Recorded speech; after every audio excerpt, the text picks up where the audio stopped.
Всем привет! Оригинальный способ запастись сливами на зиму без всякой консервации – это домашний чернослив в духовке. Самостоятельно приготовленный чернослив вкуснее и ароматнее покупного, и при этом это гарантированно натуральный сухофрукт. Итак, все, что нам потребуется, это сливы и сахар. Из указанного количества получается 350 грамм домашнего чернослива. Сливы вы мойте, удалите все плодоножки. На каждой сливе сбоку сделайте надрез и удалите косточки. В каждую сливу засыпьте внутрь примерно по пол чайной ложечки сахара. Выложите сливы в кастрюлю, посыпьте оставшимся сахаром и на сутки поставьте в холодильник.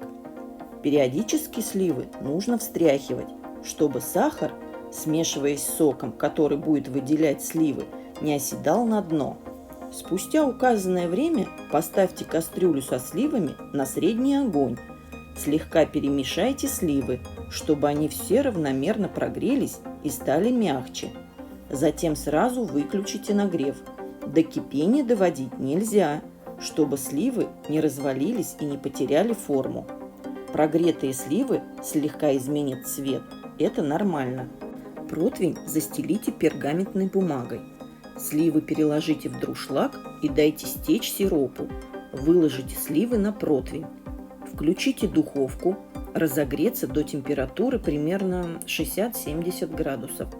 Поставьте противень со сливами на среднюю полку духовки и оставьте дверцу чуть-чуть приоткрытой, чтобы влага из слив равномерно испарялась.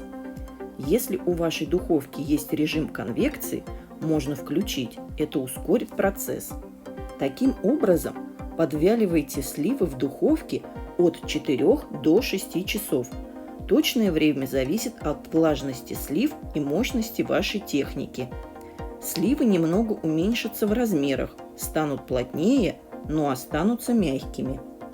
Готовый домашний чернослив в духовке получается очень ароматным. Переложите его в сухую чистую емкость и не плотно прикройте крышкой.